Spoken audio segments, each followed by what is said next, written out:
ನಮಸ್ಕಾರ ಪ್ರೀತಿಯ ವೀಕ್ಷಕರೆಲ್ಲರಿಗೂ ಸಂಕಲ್ಪ ಸಿದ್ಧಿ ಕಾರ್ಯಕ್ರಮಕ್ಕೆ ಆತ್ಮೀಯ ಸ್ವಾಗತ. ಮೊದಲನೇ ಬಾರಿ ಚಾನಲ್ ವೀಕ್ಷಿಸ್ತಿದ್ದೀರಾ ಅಂತಂದರೆ ಈಗಲೇ ಚಾನಲ್ನ ಸಬ್ಸ್ಕ್ರೈಬ್ ಮಾಡಿ, ನಮ್ಮ ವೀಡಿಯೋಸ್ನ ಲೈಕ್ ಮಾಡಿ. ಇನ್ನೂ ಕೂಡ ಅಕ್ಷಯ ವೃಕ್ಷವನ್ನು ಬರ್ಮಾಡ್ಕೊಂಡಿಲ್ಲ ಅಂತಂದರೆ ಆದಷ್ಟು ಬೇಗ ನೀವು ಅಕ್ಷಯ ವೃಕ್ಷವನ್ನು ಬರ್ಮಾಡ್ಕೊಳ್ಬಹುದು.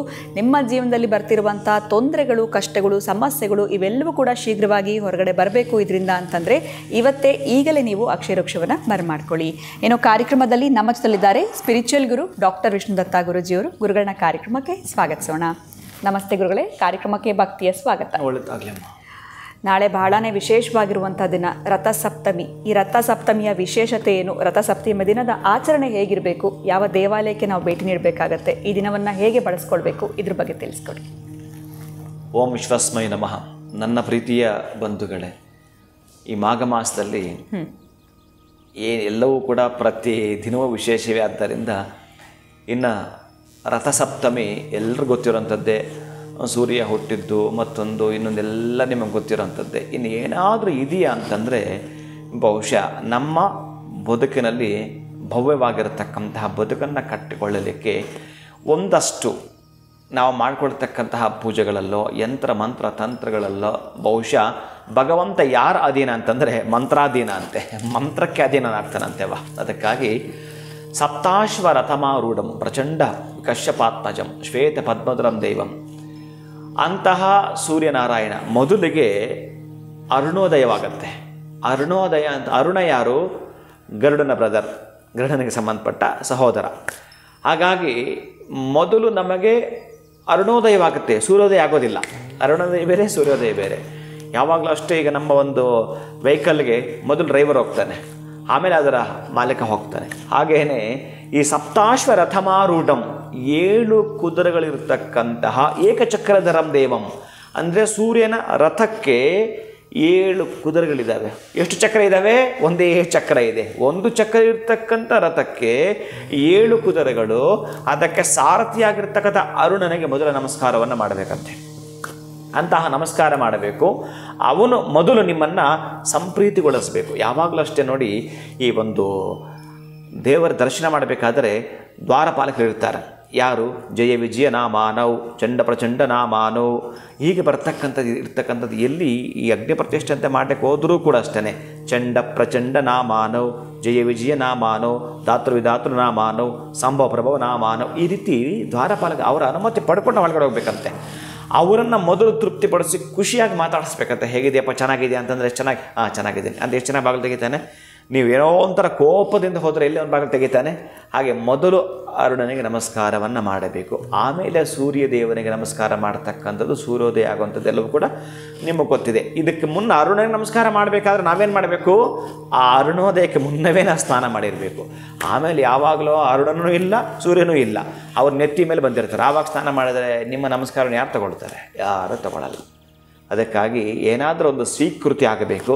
ಅದಕ್ಕೊಂದು ನಾವು ಪಡ್ಕೊಂಡಿದ್ದಾಗ ಒಂದು ಕೃತಜ್ಞತೆ ಹೇಳಬೇಕು ಅಂತಂದರೆ ಬಹುಶಃ ಈ ದಿನವನ್ನು ಮಾಘ ಮಾಸದ ಶುಕ್ಲ ಪಕ್ಷದ ಈ ಸಪ್ತಮಿಯಂದು, ರಥಸಪ್ತಮಿಯಂದು ನೀವು ಮಾಘ ಸ್ನಾನವನ್ನು ಬಿಳಿ ಎಕ್ಕದ ಗಿಡಗಳನ್ನು ತಲೆ ಮೇಲೆ 1-2, ಭುಜದ ಮೇಲೆ 1-2, ಆ ಬಾಲಭುಜ ಎಡಭುಜ ಹಾಗೆ ಇಟ್ಕೊಳ್ತಕ್ಕಂಥದ್ದು ಬೆನ್ನ ಮೇಲೆ ಇಟ್ಕೊಂಡು, ತಲೆ ಮೇಲೆ ಇಟ್ಕೊಂಡು ಎಲೆಗಳನ್ನು ತಾಯಿ ಆಗಿರತಕ್ಕಂಥ ಸ್ನಾನ ಮಾಡಿಸ್ತಾಳೆ. ಇನ್ನು ನೀವು ನದಿಯಲ್ಲಿ ಮಾಡುವಾಗ ಅರ್ಕದ ಎಲೆಗಳೆಲ್ಲ ಕೂಡ ಭುಜದ ಮೇಲೆ, ತಲೆ ಮೇಲೆ, ಬೆನ್ನ ಮೇಲೆ ಎಲ್ಲ ಕೂಡ ಇಟ್ಟುಕೊಳ್ಳುತ್ತಾ, ಪಾದದ ಮೇಲೆ ಕೂಡ ಇಟ್ಟುಕೊಳ್ಳುತ್ತಾ ನೀವು ನದಿಗೆ ಹಿಡಿತಕ್ಕಂತಹದ್ದು, ನದಿಯ ಬಳಿ ಇದ್ದು ಈ ಸ್ನಾನವನ್ನು ಮಾಡ್ತೀವಿ ಅಂತಂದರೆ ನಮ್ಮನ್ನು ಆವರಿಸಿರತಕ್ಕಂತಹ, ನಮ್ಮನ್ನು ಯಾವುದ್ಯಾವುದು ಆವರಿಸಿದೆಯೋ ಅಂಥ ಅನಿಷ್ಟಗಳನ್ನು ದೂರ ಮಾಡಲೇ ಈ ಅನುಷ್ಠಾನ.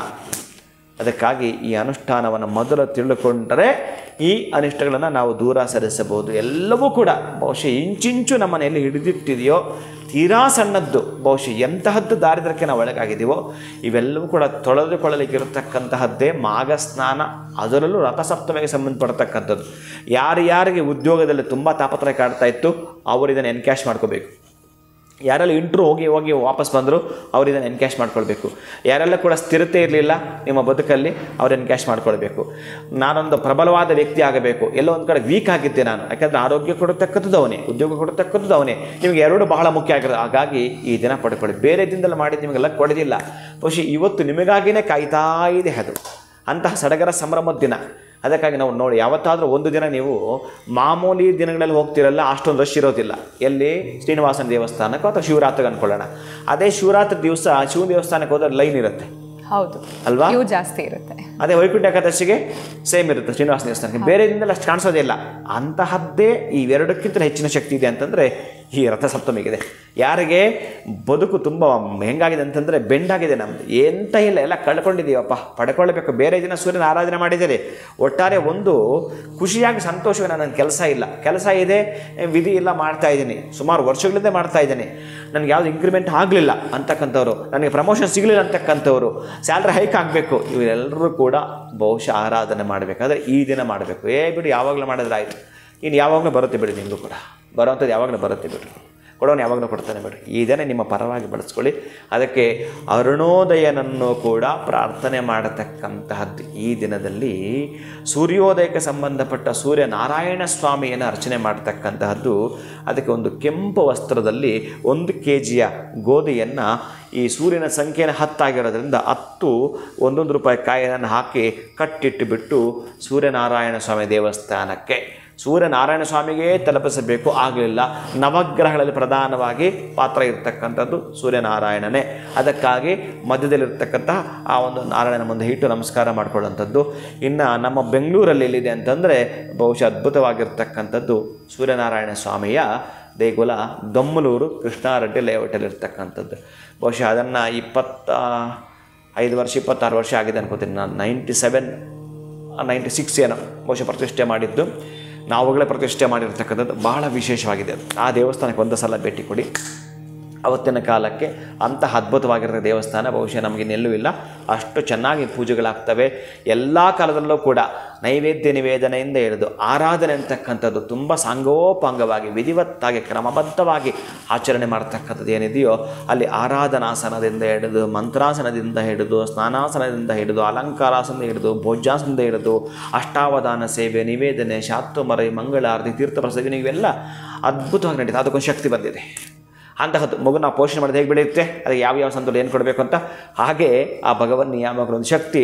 ನೀವು ನದಿಯ ಸ್ನಾನ ಮಾಡಿಕೊಂಡು ನದಿಯಲ್ಲಾದರೂ ಕೂಡ ನೀವು ಆ ಗೋಧಿಯನ್ನು ವಿಸರ್ಜನೆ ಮಾಡ್ಬೋದು. ಅಥವಾ ಸೂರ್ಯನಾರಾಯಣ ಸ್ವಾಮಿ ದೇವಸ್ಥಾನಕ್ಕೆ ಒಂದು 10 ಪ್ರದಕ್ಷಿಣೆ ಹಾಕಿಬಿಟ್ಟು, ನನಗೆ ಉದ್ಯೋಗದಲ್ಲಿ ಸ್ಥಿರತೆ ಇಲ್ಲ, ಅಂತಹ ಸ್ಥಿರತೆ ಉದ್ಯೋಗವನ್ನು ಕೊಡು, ನನ್ನ ಮಕ್ಕಳಿಗೆ ಎಲ್ಲ ಥರದ್ರಲ್ಲೂ ಕೂಡ ಏನೇನು ತೊಂದರೆ ಅವೆಲ್ಲ ಕೂಡ ನೀಗಿಸಿಕೊಡುತ್ತಾ, ನನಗೆ ಗೌರ್ಮೆಂಟ್ ಜಾಬ್ ಬೇಕೇ ಬೇಕು ಅಂತೀರಲ್ಲ, ಒದ್ದಾಟ ಮಾಡ್ತಿದ್ರಲ್ಲ, ಅವ್ರಿಗೆ ಮಸ್ಟ್ ಆ್ಯಂಡ್ ಶೂಟ್ ನೀವು ಹೋಗಲೇಬೇಕು.